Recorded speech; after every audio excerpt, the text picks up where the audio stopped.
Hey guys, I'm sorry that I hadn't put up a video here in a while, but I went back to work, which is a good thing. But my hours are kind of strange, and I'm trying to get used to the sleep schedule and everything. But today I am going to put up a video, and I'm going to make an extension cord for my son's room out of some stuff I just have laying around the house. It's going to be perfectly safe. Nobody's going to have to worry about anything. We're probably going to have to go get a cover for this, but he can run and go get a cover for that and put that on there. But I have everything else to make it safe. I'm sorry I hadn't put up any videos here lately. I went, like I said, I went back to work, and my hours are kind of strange. And last weekend we were doing a classic car Christmas light cruise, and I was in charge of that, and that took up most of my weekend. But today I'm going to show you some things. Taking this extension cord right here, taking this box, taking this outlet, and I'm taking this end, and I'm going to build my son a safe extension cord. His room only has 2 outlets. And what I'm going to do is I'm going to put this cord in this box, and then I'm going to grab some electrical tape, and I'm going to tape it where it won't be able to be pulled out. So let's get this taped. And they actually have, if you had a metal box, they actually have some ends that you can put on there and it wouldn't pull it out. But for what he's going to use this for, this is going to be plenty safe. After he gets a couple items he's going to plugged into it, he'll probably never touch it again for a long time. But he'll probably have to go get a cover and put on the top of it. But what I did here is I just made me a big old knot of electrical tape, so if he pulls on it, it won't pull off the outlet. So I'm going to cut this. I'm sorry, I know y'all probably can't see that. I'm going to cut this old extension cord, and it's just a chunk of one that I've been using off of a 100-foot extension cord, and I've just been using it for replacing cords and stuff like that. It was missing its ends. It was pretty chewed up where somebody cut it in half, but it is what it is. It's right now it's free.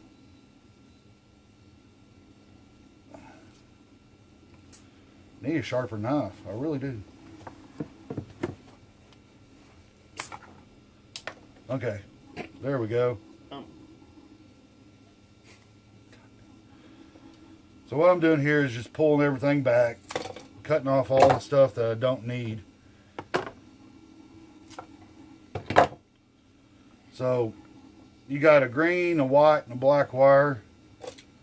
On your outlet here, you have the green for the ground. This one is always the neutral. It's a silver color. I hope y'all can see that. This one right here is a copper color, brass. The hot always goes to it. And on electricity, the hot's always a black.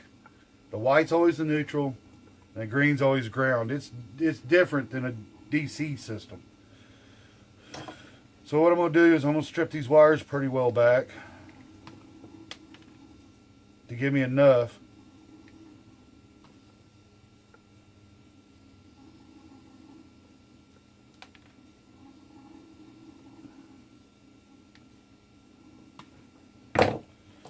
Then I'm going to take my green, and that's bent. I'm going to fix that. There we go. I'm going to take my green, and I'll put my green around the green.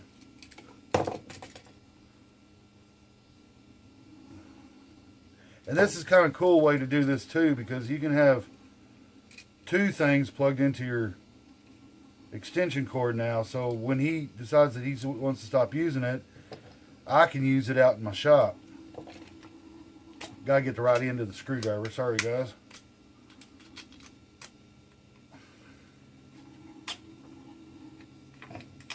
And I messed up again. Oh well.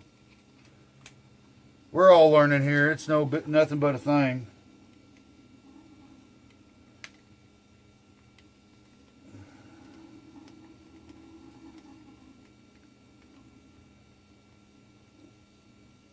I got the green tightened down now. And I'm going to do the same thing with the neutral. The neutral always goes to the light silver side. I'm going to put the neutral on it.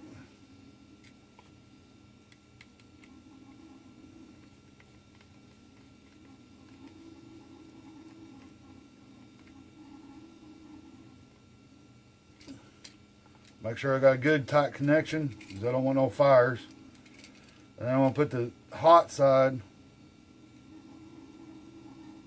over here on the hot side.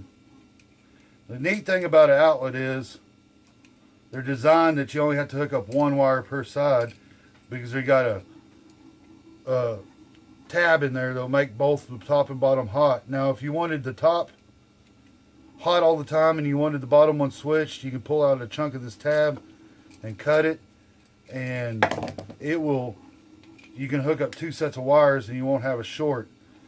Not too many people do that, but it's a neat option you have. If you want the bottom side switched off a light switch and you want the top hot all the time, you know, they allow you to have that option so you can wire your house or whatever you're wiring the way you want it wired. And we could have went out and we could have bought an extension cord from Walmart or wherever, and I'm gonna redo this side. I'm gonna make this a little longer. I don't like it, but you know, I had all these parts laying around here, so why not? I mean, and like I said, day comes that he don't need it anymore, I dang sure can use it out in my shop. It's not that heavy of an extension cord, but he'll run a skill saw and a drill just fine because you're not going to be running them at the same time. I wouldn't recommend this light of an extension cord for to run your 110 20 amp welder off of, because it'd probably get pretty hot. Yeah, I like that better. It's more wrapped around the screw. There was nothing wrong with it the way I did it the first time. It's just the perfectionist coming out in me.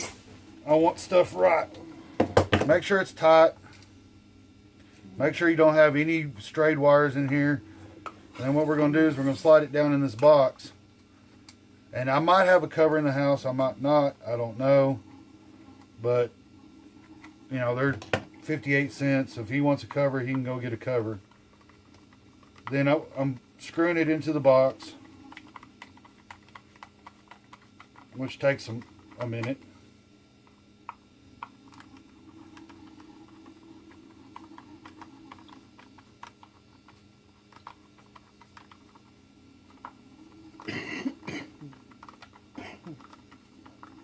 But like I was saying, I could have ran out to Walmart and spent, you know, $15, $20 on a power strip and a heavy duty extension cord.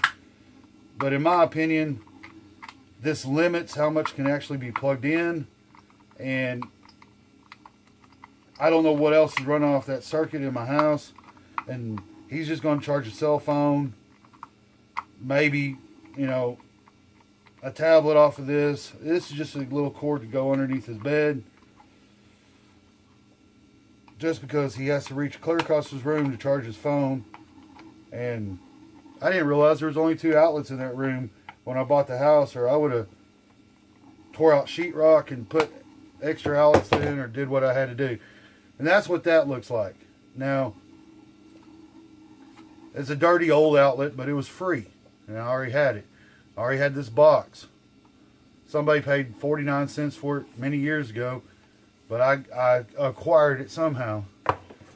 Now this end's done except for the cover. We'll see if we can't find a cover for it.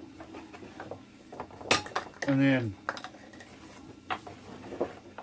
now we just have to decide how long we want it. And it's got to be fairly long just because where his plug-in is. So I think that's going to be plenty long enough. we'll find a good spot here to cut it.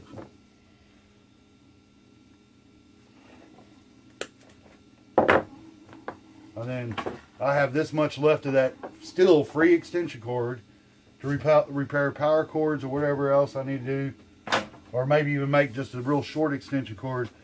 I had a 10-foot extension cord that I used at work all the time, and that extension cord was great just because it was so short, it didn't get tangled up. And I just stripped this end again. This end doesn't have to be as long. And I'm going to cut off all the rubber coating and everything that's inside of it, because I don't need it. I might need to make that a little bit longer. Now, if you were going to build you an extension cord for a 110 welder that was 20 amp, I would have definitely, you know, suggest to get a 12 gauge or even a 14 gauge extension wire, which you can buy at your local stores, and that's heavy enough, plenty heavy enough to run your welder and stuff off of. I might even build one of those when I build my outside welding table that I want to build, because I'm going to have to get power to it. And the outlet I'm going to be plugging into is already a 20 amp outlet, so I shouldn't have to worry about anything. Then you want to stick this through here on your new end. Like I said, most of these parts are just laying around my shop. Only thing that we might have to buy if we don't have one in the house is a cover. Then you take this in, same thing, green to the green, black to the brass, and neutral to the white to the silver color. And this little thing, you just unscrew it and it makes a gap and you can plug in your wires, and it's super simple. So anybody can repair a cord at the house if you go buy a good one. Don't go buy the 59-cent ends. Buy the good one, the $3, $4 one, and you shouldn't have anything to ever worry about. And you know, those 59-cent ends are great. They take up less space, but in my opinion, they're junk. They get hot, they start melting, and it can lead to a fire. So get you a good end. Spend the money on the end. This one is a, well, I thought it was marked somewhere. This is a heavy duty 20 amp. I think it's a Lennox brand, but you know, spend some money on the ends. You don't want them getting hot. You don't want them causing a fire. And anybody can make, you know, a short extension cord or whatever. Just don't cheap out on the ends. I can't stress that enough. I don't want anybody's house burning down because they went out and built them a extension cord after watching this video, and they bought a cheap end and it burnt to the ground. Well, you know, those cheap ends are great if you're in an emergency and that's all you can find, and they use it for 1 or 2 days. But for extended use, no. They're not even worth buying to throw in the trash, in my opinion. And then this thing has a little notch on it, and you have to line it up with the notch, so all 3 of your screws will line up, and it sits flush. And then here we go again. I got to change out the end of my screwdriver.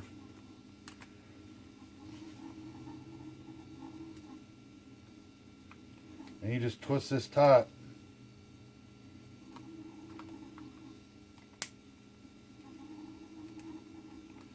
And when y'all are putting this together, just remember the black goes to the brass, the white goes to the silver, and the green goes to the green. It won't hurt anything if you get the black and silver backwards, but they have them marked for a reason. And right now I'm just tightening down the built-in cord restraint on this cord. And I want it tight, but I don't want it tight enough that it's actually starting to pinch the, yeah, there we go. It's not pinching the coating. I don't want it that, I mean, I can't pull that out. I mean, it might take several times of people jerking on it to get it to pull out, but that ain't going to pull out. And besides, you grab the hold of this end to pull it out of the wall. You don't grab a hold of the cord. Everybody that grabs a hold of the cord and tries to pull on electrical equipment, they ought to be shot. Now, what I'm doing is I'm going to plug it in. Yay, we didn't blow a breaker. And then I'm going to plug in something, and we're going to see if this works.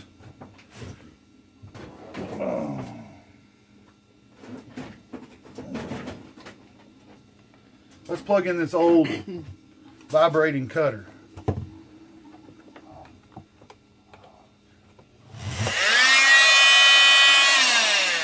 There we go, guys. Just remember, always shut your tools off before you unplug them. There you go. We got a built extension cord and it works. We'll try to find a cover for this, or he can go out and buy a cover and put it on. It's not that hard. It's only one screw. But there you go, guys. We just built us a homemade extension cord that he can use underneath his bed. It's safe. It's not going to cause any fires. And when he gets done using it, I can use it out in the shop. Thanks for watching. Please like, comment, and subscribe. And y'all have a good day.